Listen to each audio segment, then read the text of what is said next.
छत्तीसगढ़ की बस्तर लोकसभा सीट में कोंडागांव, नारायणपुर, बस्तर, जगदलपुर, चित्रकोट, दंतेवाड़ा, बीजापुर और कोंटा सहित कुल 8 विधानसभा शामिल है।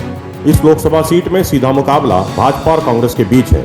2019 के लोकसभा चुनाव में कांग्रेस पार्टी को यहां जीत मिली थी, लेकिन 2023 के विधानसभा चुनाव में भाजपा ने 81,646 वोटों की बढ़त बना ली है। इस बार के लोकसभा चुनाव में कांग्रेस ने प्रत्याशी बदलते हुए पूर्व मंत्री कवासी लखमा को मैदान में उतारा है। वहीं भाजपा ने महेश कश्यप को टिकट दी है। अपने बयान और क्रियाकलाप से सुर्खियां बटोरने वाले लखमा के मैदान में उतरते ही बस्तर का मुकाबला रोमांचक हो गया है। सियासत के समीकरण को अगर आप बारीकी से समझना चाहते हैं तो बने रहिए हमारे साथ। हम बता रहे हैं आपको लोकसभा क्षेत्र बस्तर की बात। साल 2004 के लोकसभा चुनाव में भाजपा बस्तर लोकसभा सीट में 54,373 वोटों से जीती। 2008 के विधानसभा चुनाव में बस्तर लोकसभा क्षेत्र में 74,699 की बढ़त के साथ भाजपा को 7 और कांग्रेस को 1 सीट में जीत मिली। साल 2009 के लोकसभा में भी बढ़त कायम रही। इस चुनाव में भाजपा ने कांग्रेस को 1,02,62 वोटों से हराया। छत्तीसगढ़ राज्य बनने के बाद से बस्तर के सियासी मैदान में कांग्रेस पार्टी लगातार कमजोर होती गई। साल 2013 के विधानसभा चुनाव में कांग्रेस ने वापसी की और लोकसभा की 8 में से 5 सीट पर जीत हासिल की और भाजपा 3 पर सिमट गई। ये वो समय था जब परिवर्तन रैली के दौरान झीरम घाटी हमले में कांग्रेस पार्टी के कई दिग्गज नेता शहीद हो गए। इस चुनाव में कांग्रेस बस्तर लोकसभा क्षेत्र में सिर्फ 9,478 वोट की बढ़त ही बना सकी थी। इस हार के बाद 2014 के लोकसभा चुनाव में भाजपा ने पूरी ताकत लगाकर वापसी की और 8 विधानसभा दोबारा अपने कब्जे में ले लिया। भाजपा ने यह चुनाव 1,24,359 वोट से जीता। 2014 की करारी हार से कांग्रेस पार्टी ने सबक लिया और 2018 के विधानसभा चुनाव में अपनी खोई हुई सियासी जमीन को हासिल करने में जुट गई।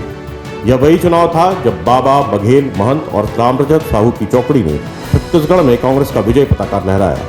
2018 के विधानसभा चुनाव में पूरी बाजी पलटते हुए बस्तर लोकसभा की 8 में से 7 सीट पर कांग्रेस पार्टी ने कब्जा जमाया और वोटों का बड़ा गड्ढा पाट कर लगभग 1,09,245 वोट की बढ़त भी बनाई। लेकिन वोटों की यह बढ़त ज्यादा दिनों तक टिक नहीं पाई।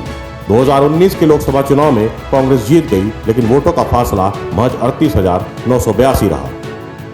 कांग्रेस के लिए यह जनाधार घटने का संकेत था। कांग्रेस ने चुनाव से ठीक पहले बस्तर के सांसद दीपक बैज को प्रदेश अध्यक्ष बना दिया, लेकिन दीपक बैज न अपनी विधानसभा सीट बचा पाए, न बस्तर और न ही प्रदेश में कांग्रेस की सत्ता। साल 2023 आते आते सारे समीकरण एक बार फिर बदल गए और भाजपा ने सीन पलट दिया। 2013 में कांग्रेस 5 पर थी और भाजपा 3 पर, लेकिन 2023 के चुनाव परिणाम में भाजपा 5 सीट पर जीती तो कांग्रेस 3 सीट पर सिमट गई। साल 2023 के विधानसभा चुनाव में बस्तर लोकसभा सीट की 8 विधानसभा सीट में से भाजपा ने कोंडागांव, नारायणपुर, जगदलपुर, चित्रकोट, दंतेवाड़ा विधानसभा में जीत दर्ज की।